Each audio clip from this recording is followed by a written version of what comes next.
Not that I bothered to read the instructions. Oh my goodness gracious. Doesn't it just give you like, I hate it.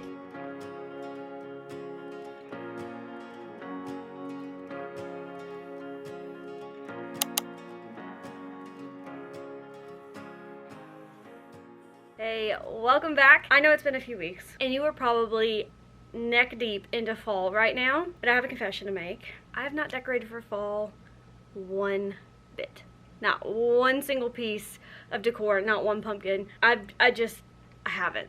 To be quite honest with you, last year I remember pulling out all the fall decor and I was so over it. I could not pack it away fast enough. And then I decorated like very minimally for Christmas because just it felt like too much clutter, and I kind of still feel that way this year. I kind of feel like there's other things I would rather do in the house than pull out more decor and kind of like add to the clutter. That's just for me personally this year. So if you are very much in the fall mood, as you should be, I'm gonna link my previous fall videos. I have a few decorate with me's. I have some really good, if I do say so myself, fall decor DIYs. And I only say that they're good because I was kind of looking through them again just to make sure they were still relevant. And they totally are. Like, I would still redo those DIYs today and put them in my home this year, even though that they are from previous years. So make sure you go check those out if you are in a fall mood. And that way we can still hang out for fall, even though right here, very much in the present moment, I'm going to kind of pass on that this year. So today, like I said, I have a lot I need to do around the house. I've kind of fallen behind on some house things. I have a stack of projects I need to get done. Our house, it is a mess. So whatever you see today, we're just gonna pretend you didn't see it, okay? Yeah, because I did not clean for this. I just kind of want to dive into this pile of projects. So, since I have a pile of projects that are just like little things that have stacked up that I think I just really need to tackle, I thought today would be a great opportunity to try something that I've been wanting to do for a while now, and that is a 5% day. So this is not my idea. I actually heard about this from Sarah Randall, and I'll be sure to link her Instagram. She's the one that first shared this, or at least that's where I first saw it. And she does 5% Saturdays, and this is where she kind of groups together all of these loose ends from projects she does throughout the week and finishes them up all in one day. So that way she's kind of like batching her projects and they actually get done. And I just thought that that was genius. And I've been wanting to do this for a while now, but I tend to kind of like finish up a project. I don't have like a lot of loose ends, but what I am very, very guilty of is having little baby projects that I kind of just save, hoping that I'll be able to group them in with a larger project for like a different video or something, and then they never get done. So I have just like a pile of things that I could do so quickly in just a few minutes, and I won't do them because I'm like, I'll save it for when it makes sense to do in a video. And the result of that is I now have a giant pile of baby projects that I just never seem to get around to. So today, that is exactly what we're going to do. We're going to tackle all these like little baby, I mean, I don't even know if you can call them projects, but that's what we're going to tackle today. And we're actually going to start in the dining room because even though I just said I don't really usually have loose ends from projects because I kind of like to finish it and move on, there are a couple of things in this dining room that are not necessarily unfinished, but I just want to go back and refine a little bit. So the first one is the dining bench. So in the dining makeover series, I stained this wood bench and I finished it off with a matte sealer. And I loved the idea of it being matte. But now that we've been living with this bench for, I don't know, a couple months now, it's almost too matte and it looks unfinished. And so even though it's completely sealed and I don't want it shiny, I definitely don't want a gloss on it, I've decided that I would love to finish it off with my favorite clear wax sealer. So even though it's already sealed, I just think this is going to add the final touch. I typically use this when I'm using a very matte finish paint and I want to seal it. So I've used this on a few projects, and so it didn't really occur to me to use it on the bench because I had a matte sealer and I was content with that, but I just feel like it needs a little polish. So we're gonna add this onto our dining bench.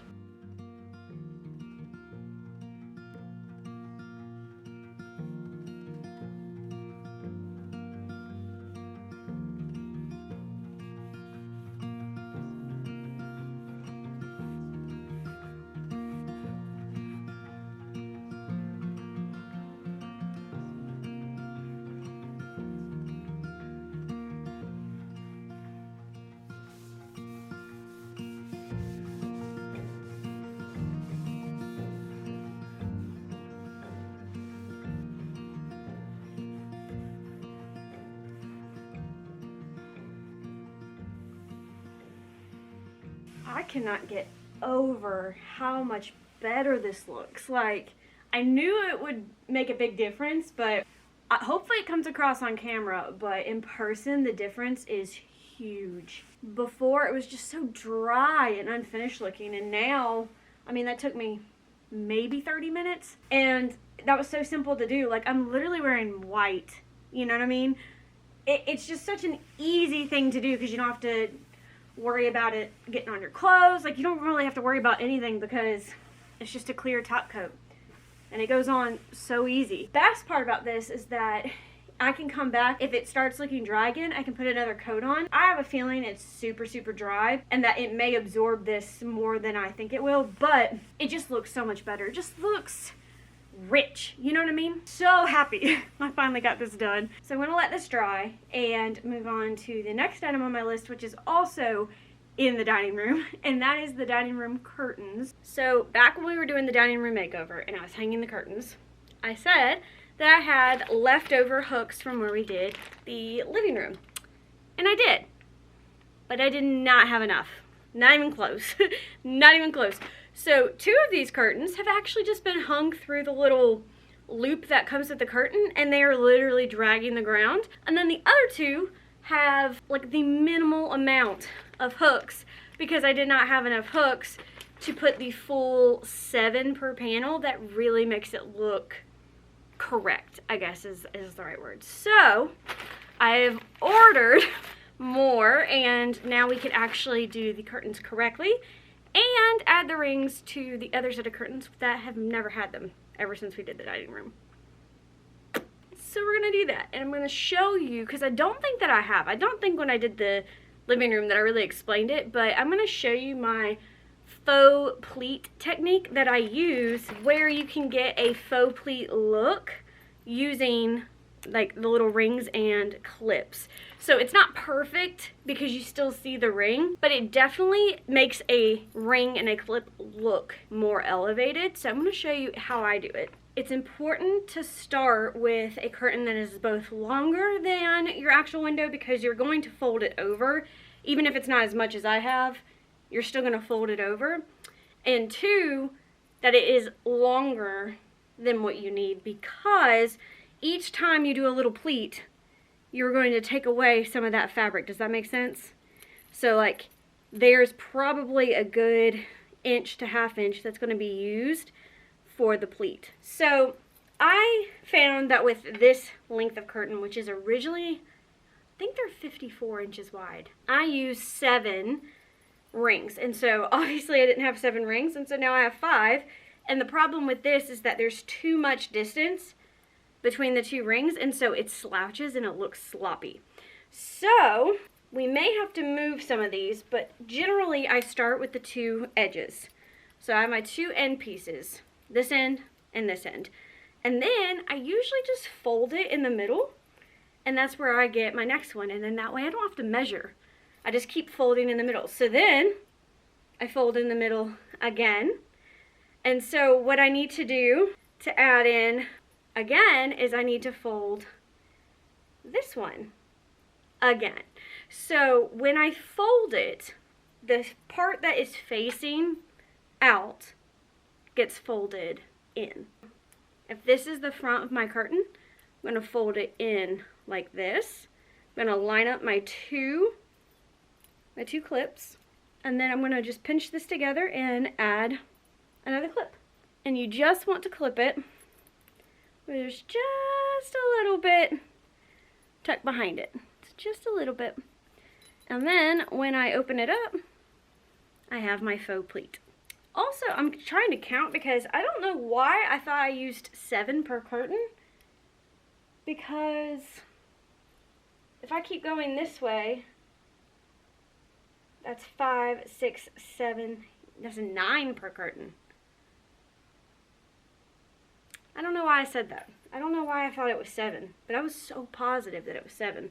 But I'm going to do 9 just to keep up with this half pattern. So one more time.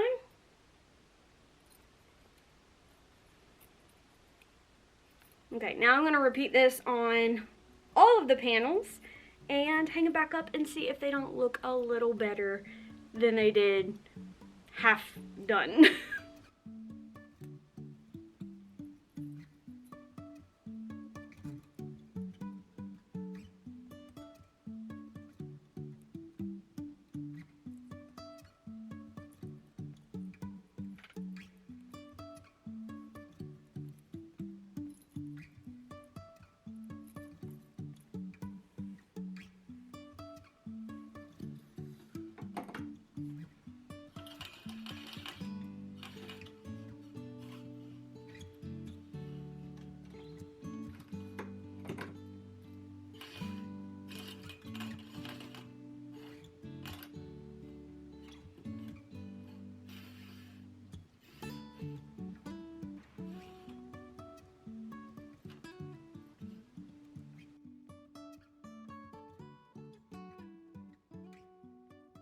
This looks so much better.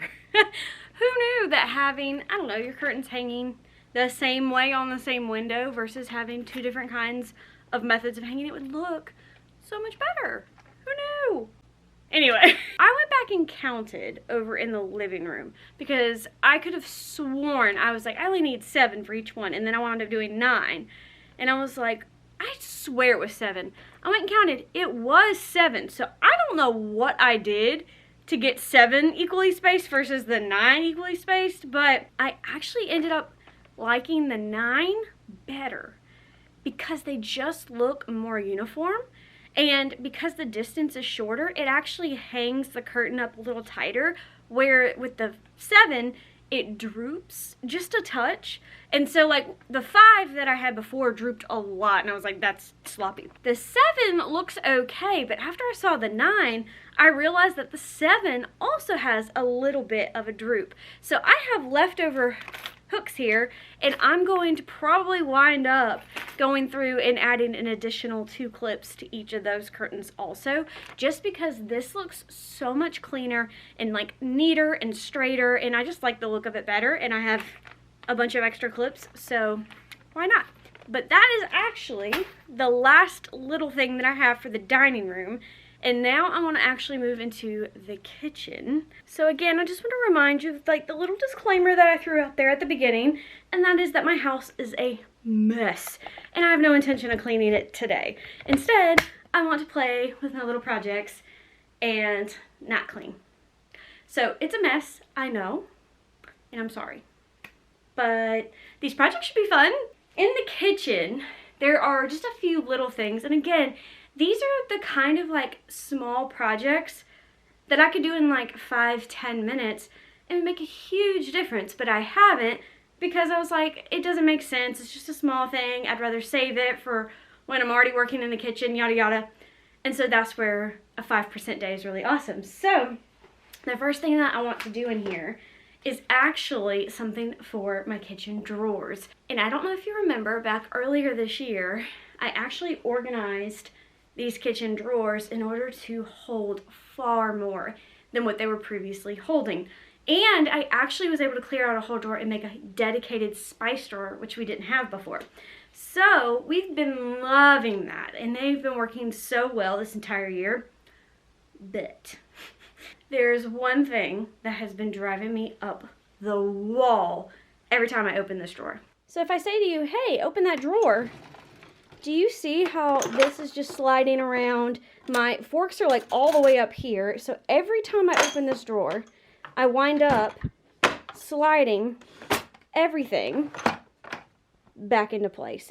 I know that that is like the silliest complaint ever, and it's such a small thing, and that's what I've been telling myself for the past few months, but every time I open this drawer, it happens. This is our utensil drawer, so every time we need a knife, fork, spoon, eating utensil, we want to chop some fruit, like literally all the time, multiple times a day, we get into this drawer. And so every single time you open it, you're dealing with that small frustration, and it just builds over time. So I decided not doing that anymore, and I ordered some museum putty. And if you've not heard of it, I hadn't either. You can use this in order to secure breakable things to tabletops or shelving or things like that, but that's not what I'm going to use it for. I'm actually going to see if I can't use it on the bottom of these organizers to just hold them into place, and then that way I'm not using like those little glue dot sticker things in case I want to rearrange this at any point in the future. So this is a kind of like reversible, removable option that will do what I need it to, hopefully. I feel like this is one of those things where a little bit will go a long way. Not that I bothered to read the instructions. I don't think that I've actually done an update on how we're loving these stacked utensil holders, which we are. They're awesome. If you have a small kitchen, you need one of these. If you do not have a small kitchen though, I would probably still just do a traditional utensil holder where you can kind of spread it all out, because it can get just a touch annoying with them stacked on top of one another. But that is only if you have like a lot of drawers in your kitchen. If you have a kitchen that is our size, smaller, maybe even a little bigger, and you still need a little bit more room, I would highly recommend one of these.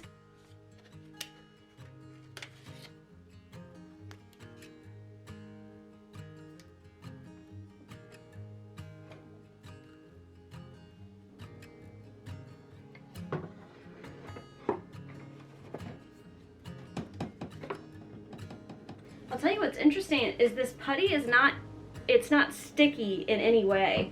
Like, you would expect it to be sticky, but it's not. It feels a bit like, I don't know, like maybe clay? It's probably the closest thing I can think of. But even then, I don't know if that's accurate. I just realized I put these in here incorrectly. I put these in there the way that they slide naturally anyway. Oh my goodness gracious. So we're gonna try that again. Can confirm that it is totally removable.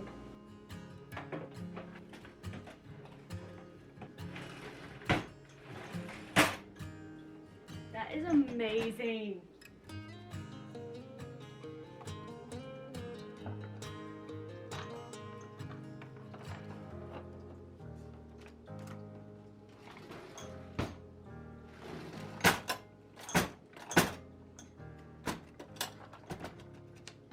You guys, that worked so good. Like, this stuff is not budging. I don't think I'm gonna have that same frustration when I open up this drawer anymore. I'm not gonna be constantly trying to move these things around. Like, this is huge. Even though it's small, it's huge. And look how much putty I have left. Like, I only used that little pinch there. So I am definitely gonna link this for you, because there are so many uses for this, and a little goes a very, very long way. So, like, I think I was using too much, to be honest, but anyways, since I do have some left over, I'm actually going to go ahead and do my spice drawer too, because some of the shelves slide around a little bit, and if I can prevent that, why not?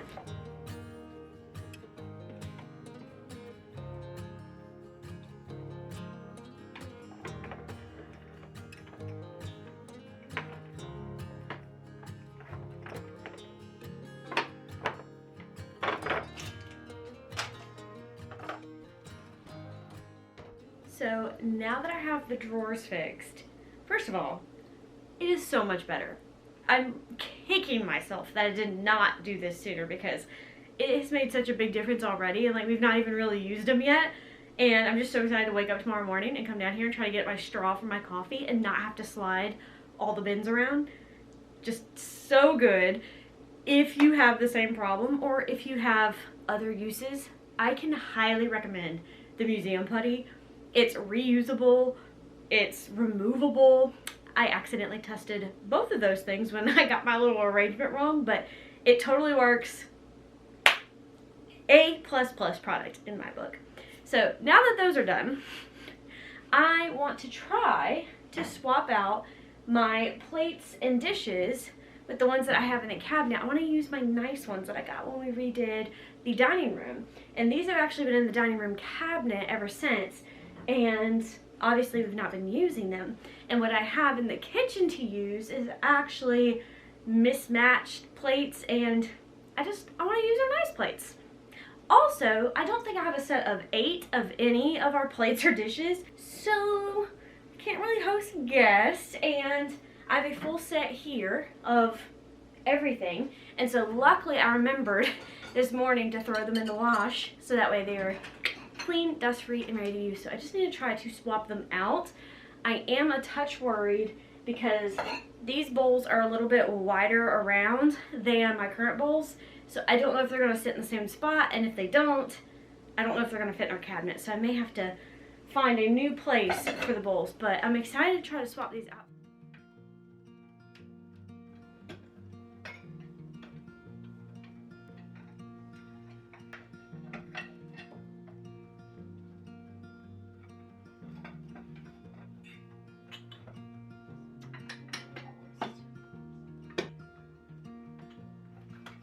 Okay, somehow that actually almost fit except for my little berry dish. And I actually have 2 of these that stack, but one of them is currently in the fridge holding like cherry tomatoes. So I may just keep these in the fridge and use them to sort fruit, and they may just live in there. And I think that might be my solution. But now we've got our matching dishes. And I'm really, really excited because I love that these bowls are like almost like the rimmed plates. Do you know what I'm talking about? Where they're kind of larger and flatter like a plate, but they have the little rim. I think I'm gonna wind up eating everything out of this. So very excited to get to use it. And yes, this needs work. Might be a future video because that needs a lot more than what I can do today. This next one I'm really excited about, and it took all the self-control that I had to not just go ahead and do it and to not save it for a video. And that is, I'm adding under cabinet lighting to our cabinets over here in the kitchen. And currently we have our arrow garden. So this might be hard to see, but we've got our arrow garden. And I have not had a plant in this arrow garden. And I don't know, I mean, it has to have been like at least a year. And the trouble with this is that I have to keep water in it or the motor burns out. But I love this light. And it's kind of acted like our under cabinet lighting for so long. And yes, it's an absolute mess, like I said. But it's really acted like that. So I hate the overhead light. Like, I like our light, but I hate having it on. It just, like, the vibe is terrible. Let me just show you, for example. Like, it's so bad. Oh, doesn't that just give you, like, I hate it. I hate it. So, I always just have this light on.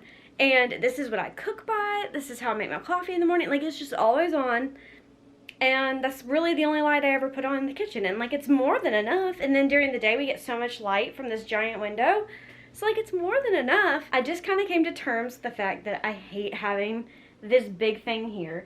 It takes up one of my 4 very valuable outlets that I have, period, in this kitchen. I constantly have to put water in it so that way the motor doesn't burn out. It's just time for it to go and to reclaim this whole counter. So I got this set of 4 under cabinet lights, and they're rechargeable. They came with the chargers, and they're really easy to put up. So it just has a sticker and you can stick it up. But the best part is that the sticker is attached to a magnet, and so they're super easy to take down and recharge when the time comes. Like I said, it came with 4, and originally I was gonna do 1, 2, and then 3 and 4 down by the laundry, but I was kind of thinking about it, and really we only need it over our workspace right now. If I decide that I want it over there later, I'll just order another set. So I think instead I'm gonna do 2 and 2 to maximize our lighting. So it is recommended that you charge these before you install them. I have charged 3 so far. I have the last one on the charger, and so while I wait for it to finish up, I think I may go ahead and start cleaning up the Aero Garden. Okay, somehow I think that that's better. I mean, we can go ahead and start with one that's already charged, right? Get a little bit of light in here. So I'm just gonna peel the back off. I think I'm just gonna center it up under this cabinet. Look at that! I like this one better. It's a nice glow. Let's do the next one. Oh, that is amazing! Proper lights. So I still need to put up the last one that is still charging. So it'll go over there, and it'll probably add just a little bit more light. Obviously, these are not as bright as the Aero Garden, because the Aero Garden is supposed to be like the sun. So these definitely aren't as bright, but it's plenty of light on the counter. So like, your counter is plenty lit. Like, this is more than enough. So overall, very happy. And it has a remote, so at the end of the night, I can turn them all off, and then I can turn them all back on. So I'm happy, and most importantly, we got the counter space back. And that is awesome, because that means we can do our next and final mini project of the day, and that is figuring out what to do with this KitchenAid mixer. This thing is huge, and it's heavy. And when we redid the dining room, the new drawers don't fit it, and it doesn't fit on any of the shelves. And so I lost my hiding spot for it because it went in that old buffet. The new cabinets hold so much more, so it was worth the trade-off. And since we moved it to the kitchen, I've actually been using it more. So I actually like it being here in the kitchen. I just don't like it on the edge of the counter here, which is where it has been, because I couldn't push it back because of the Aero Garden. So now what I really want to do, I want to put little casters on the bottom of it, so that way I can easily roll it back when I'm not using it. And then when I want to use it, I can roll it forward, so that way I can actually lift this up when I need to without it bumping the cabinet. So I thought these were a great solution. I've seen a lot of people do this, and me and my mom found this like at Ollie's or something, but I'm sure Amazon has them too. I'll link a set for you, but they're just little ball bearing caster wheels, which is why this is already torn into, is because me and my mom decided to share them. So she already took some for some of her stuff. They're just like a little rolly wheel. So I'm gonna put these on the bottom of this thing, so that way I can easily roll it back when I'm not using it, and then easily pull it forward. It's the little things, y'all. Look at that. It already has like little spots for wheels, it looks like. What? Okay.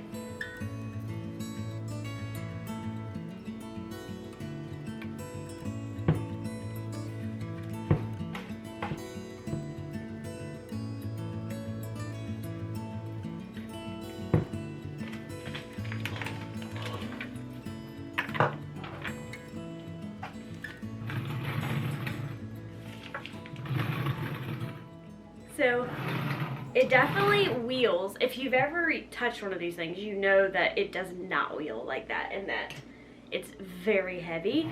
So that's pretty successful. It does sound a little bit like it's like, I don't know, dragging a bit, but it's not. Like, I don't feel any resistance. It just sounds like that. So I don't know if that's just because we have like cheap Ollie's ones. They're like bargain discount store ones.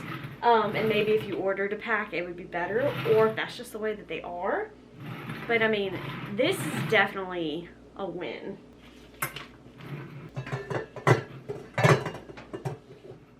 And that is the the last project on our 5% list for today. And I can't tell you how good it feels to get all of these knocked off my list finally. Like, I know that it's all kind of new to you, but legitimately all of these things, the museum putty, the rings, the lights, what else? I don't know. I had like a stack of supplies just sitting in my office waiting for the right time to do it, and it was like, just do it.